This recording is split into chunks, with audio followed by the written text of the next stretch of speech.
Workers who have survived these episodes describe a funny feeling where they can take a deep breath and yet they still feel like they're suffocating. On November 5, 2005, 2 workers died at the Valero Energy Corporation refinery in Delaware City, Delaware. They had entered a reactor vessel, a confined space that was filled with nitrogen, an odorless, invisible gas. The accident occurred during a maintenance operation at the 5,000-acre facility, which processes 180,000 barrels of crude oil per day. The complex is one of Valero's 18 U.S. refineries and has 570 employees. The U.S. Chemical Safety Board investigated the accident and issued a case study with safety recommendations. This is not a new issue for the CSB. In fact, the board conducted an earlier investigation into the hazards of nitrogen asphyxiation and issued a safety bulletin in 2003. The bulletin identified 85 nitrogen asphyxiation incidents that occurred between 1992 and 2002, killing 80 people and injuring 50. That study and incidents since it was issued in 2003 show that lives continue to be lost because workers are not being made aware of the dangers of oxygen deprivation. Oxygen comprises 21% of the air we breathe, and humans cannot survive for long when it drops below about 19%. In refineries and chemical plants, dangerous, low-oxygen environments are created when inert gases like nitrogen are used to remove oxygen from pipes and equipment. The risk of an oxygen-deprived atmosphere is that you'll get trapped in that situation. You'll get trapped and die. Dr. T. Gadati is a physician and chairs the Department of Environmental and Occupational Health at the George Washington University. He describes the effects of oxygen deprivation on workers. From the moment a person first goes into an oxygen-deprived atmosphere, they are effectively impaired. And when the oxygen-deprived atmosphere begins to enter the lungs, the oxygen in the blood that's going to the brain starts to fall. That affects the brain's judgment, it affects coordination, it affects the ability to exert strength. They fall down, fall unconscious, or their judgment is so impaired that they can't find their way back out, and they die. The CSB case study on the Valero accident underscores the importance of strict safeguards when working around low oxygen environments. Workers are in danger not only inside confined spaces, but also around openings where inert gases like nitrogen are flowing out. Here's what we believe happened the night of the accident. Valero's hydrocracker reactor number R1 was shut down for maintenance.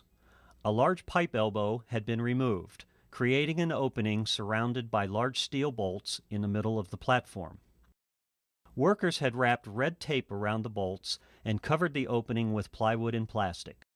Nitrogen flowed into the reactor and exited from the covered opening.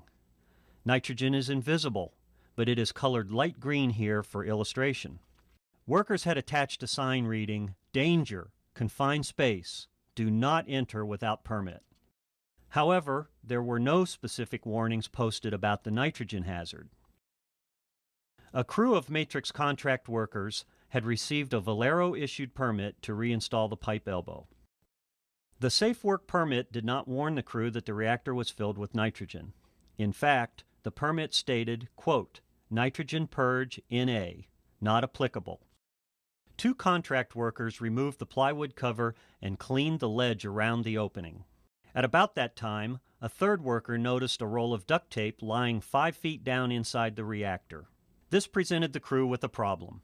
The tape would cause the reactor to fail Valero's cleanliness inspection, and they would not be allowed to reinstall the elbow until it was removed.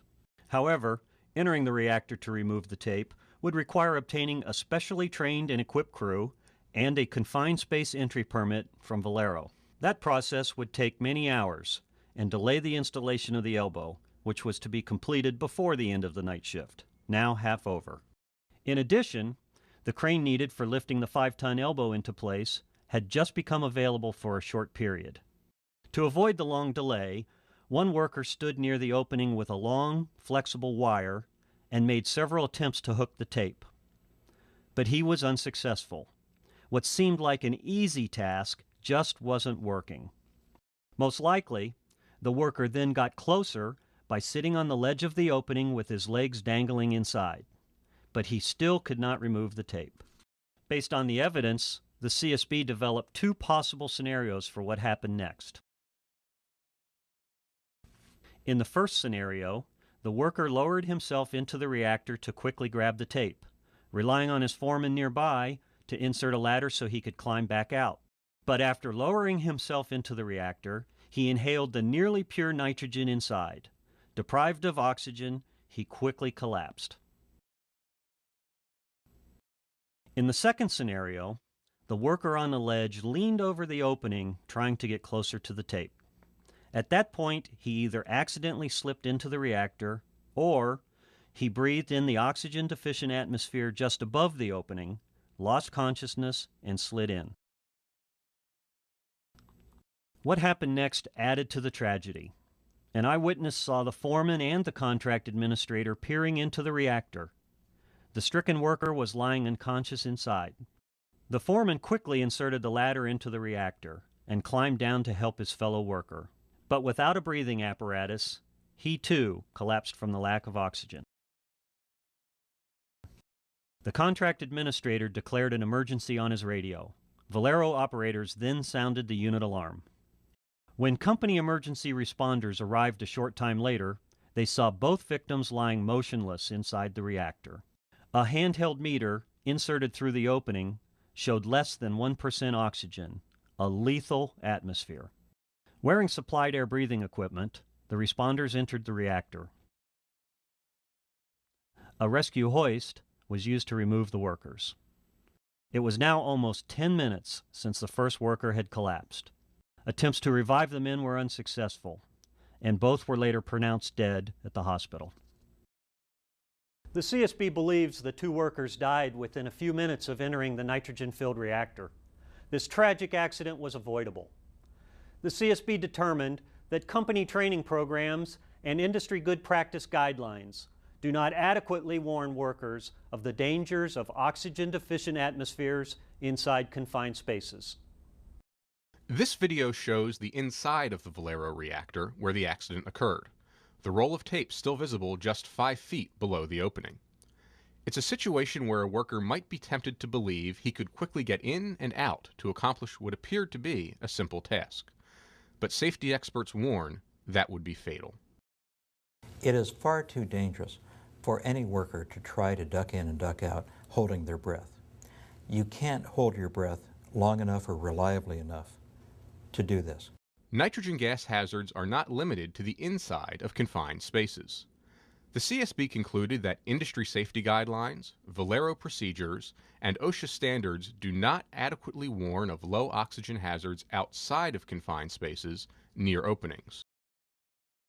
A person who's leaning over, for example, with their face close to an opening in a vessel with nitrogen under pressure is not going to be breathing the regular concentration of oxygen in air. That can impair judgment, and it can also cause the person to pass out. Warning signs and barricades are additional protection for workers tempted to enter low oxygen environments. The CSB found that there was a confined space warning sign posted at the opening of the Valero reactor. But it was only after the accident that the company put up a barricade around the work area with a sign reading, "Danger, nitrogen inert gas purge in progress. Oxygen deficient atmosphere, do not pass this point without authorization." When a worker does enter an oxygen deficient confined space and is overcome, it can set the stage for further tragedy, as other co-workers attempt rescue without proper breathing and rescue equipment. This can lead to multiple deaths. It's particularly sad because when an incident like this happens and you have a man down, other workers invariably feel a very human urge to rescue the co-worker. So they run into the situation very often without getting self-contained breathing apparatus, without getting an air supply, and fall victims themselves. It's not a question of the worker's judgment, it's a question of the worker's training. Because if the worker has been adequately drilled and has been informed of the proper procedures, and these procedures have been enforced, that should never happen. Following our investigation, the CSB issued several safety recommendations to the Valero Delaware City Refinery, to the corporation, to the maintenance contractor, and to trade and safety organizations. The recommendations emphasize the need for training in work around confined spaces and on the dangers of oxygen deprivation. The CSB recommended that the American Petroleum Institute, the oil industry's leading trade association, revise its guidelines for safe work in inert, confined spaces. The CSB recommends that the following critical information be conveyed to workers. Nitrogen rapidly overcomes the victim. There is no warning before being overcome. Oxygen deficiencies may exist just outside a confined space opening. Any personnel attempting rescue must strictly follow confined space entry procedures to avoid further loss of life, and use warning signs and barricades where appropriate. Nitrogen and other inert gases are widely used and vital components in the operation of chemical plants and oil refineries. But they can be silent killers in confined spaces.